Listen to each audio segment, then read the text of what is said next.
أعوذ بالله من الشيطان الرجيم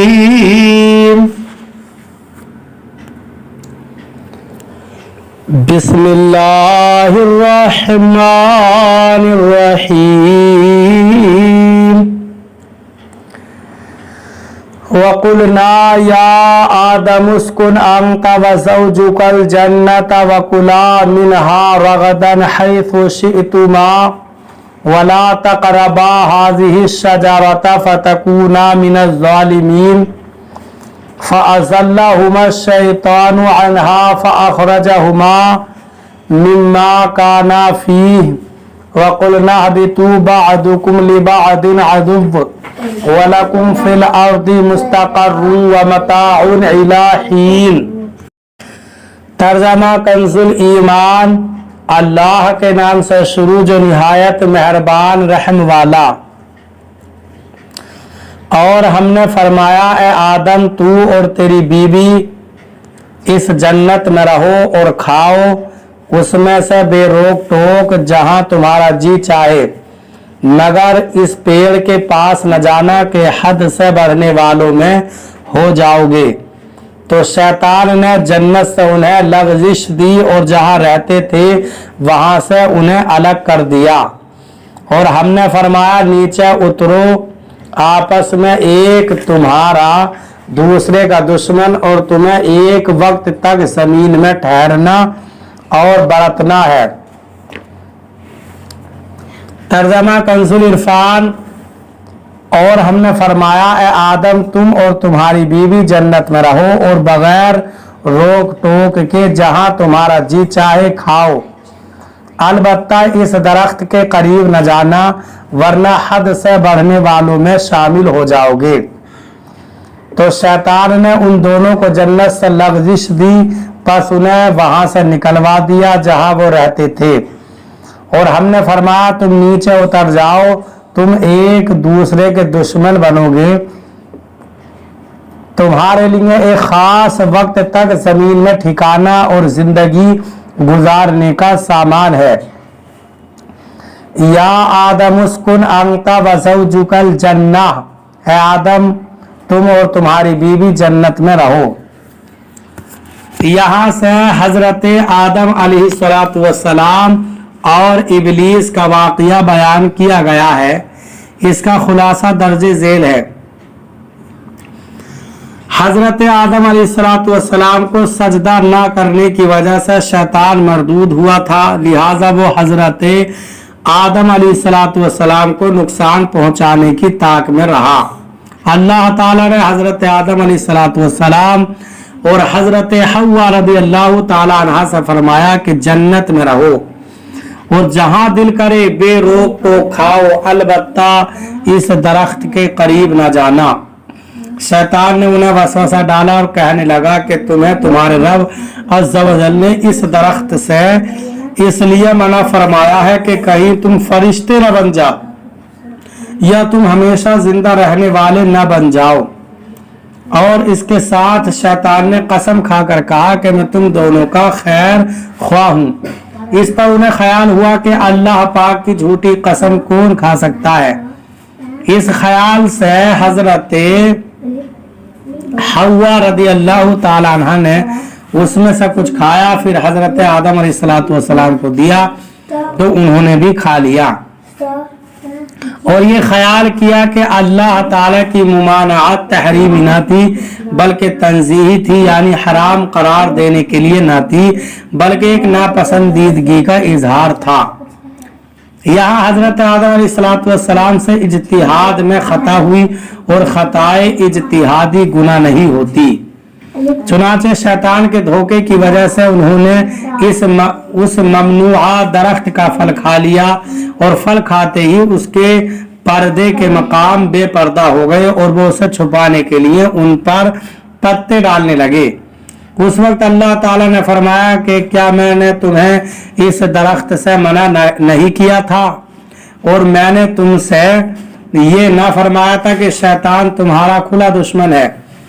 اس کے بعد حکم الہی ہوا کہ تم زمین پر اتر جاؤ، अब तुम्हारी औलाद आपस में एक दूसरे की दुश्मन होगी और तुम एक खास वक्त तक जमीन में रहोगे। जमीन पर तशरीफ आवरी के बाद हजरत आदम अलैहिस्सलाम एक अरसे तक अपनी लग़ज़िश की माफ़ी मांगते रहे, हत्ता कि आप अलैहिस्सलाम को अल्लाह ताला की तरफ से चंद कलिमात सिखाए गए। फिर जब आप अलैहिस्सलाम ने उन कलिमात के साथ तौबा व माफ़ी की दरख्वास्त की तो कबूल हुई।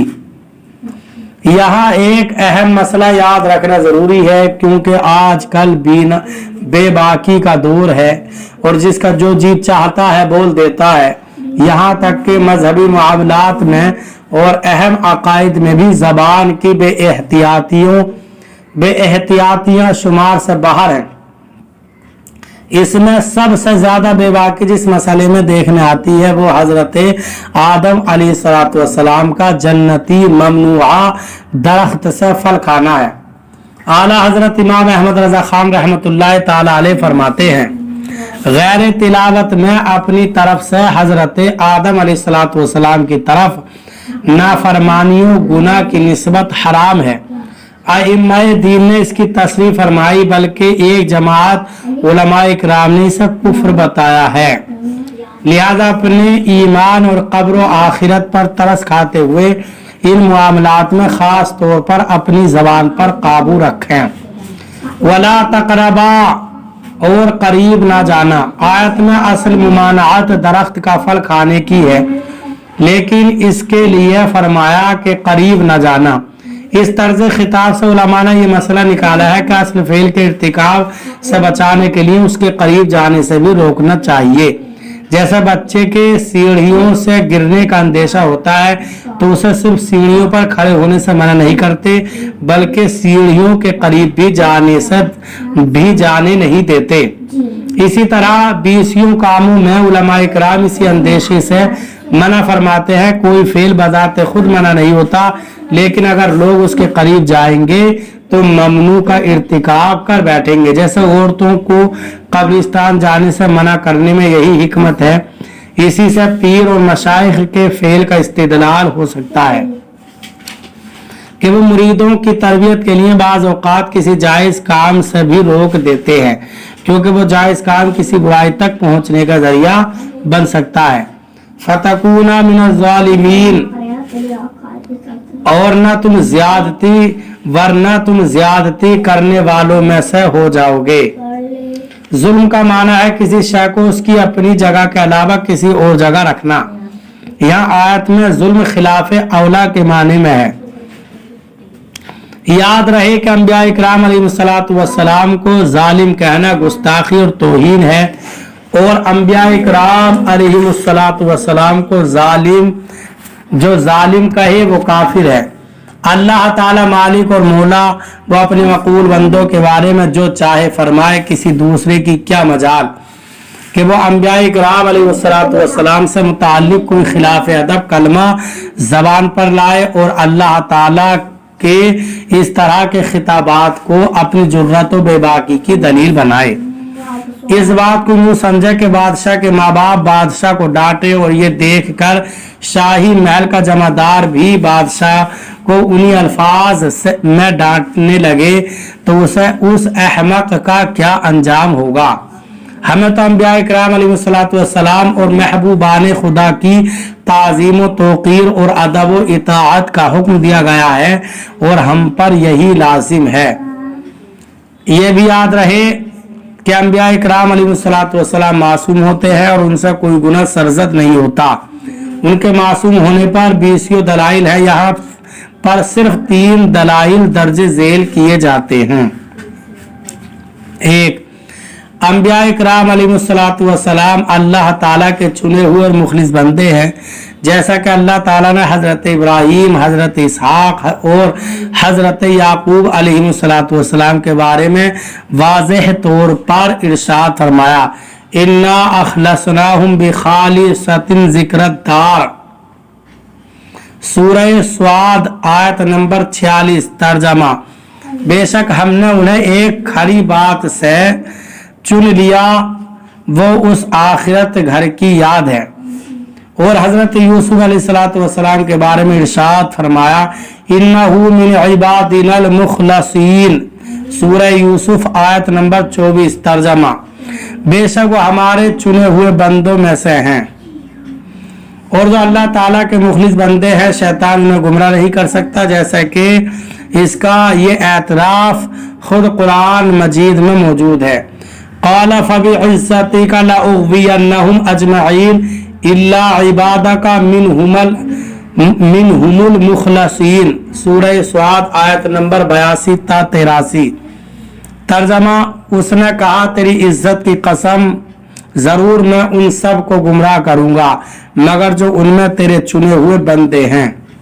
इससे मालूम हुआ कि अंबिया इकराम अलैहिस्सलातु वस्सलाम पर शैतान का दाव नहीं चलता कि वो उनसे गुनाह या कुफ्र करा दे। 2, गुनाह करने वाला मजम्मत किए जाने के लायक है, जबकि अंबिया इकराम अलैहिस्सलातु वस्सलाम के बारे में अल्लाह ताला ने मुतलकन इरशाद फरमाया कि व इन्नहुम इंदना लमिनल मुस्तफ़ीनल अखियार, सूरह स्वाद आयत नंबर 48, तर्जमा, और बेशक वो हमारे नज़दीक बेहतरीन चुने हुए बंदों में से हैं। 3, अंबिया इकराम अलैहिस्सलातु वस्सलाम फरिश्तों से अफजल हैं, और जब फरिश्तों से गुनाह सादिर नहीं होता तो ज़रूरी है कि अंबिया इकराम अलैहिस्सलातु वस्सलाम से भी गुनाह सादिर ना हो, क्योंकि अगर अंबिया इकराम अलैहिस्सलातु वस्सलाम से भी गुनाह सादिर हो तो वो फरिश्तों से अफजल नहीं रहेंगे। अल्लाह ताला हमें कुरान करीम पर सही माना में अमल करने की तौफीक अता फरमाए। बरादरान इस्लाम, आप तमाम ही हजरात से गुजारिश की जाती है कि खुद भी कुरान करीम की तिलावत, तर्जमा और तफसीर समाअत कीजिए, अपने अजीज़ व अकारिब और रिश्तेदारों को भी शेयर कीजिए ताकि आप इसके ज़रिए सदक़ाए जारिया के मुस्तहिक़ हो जाएं।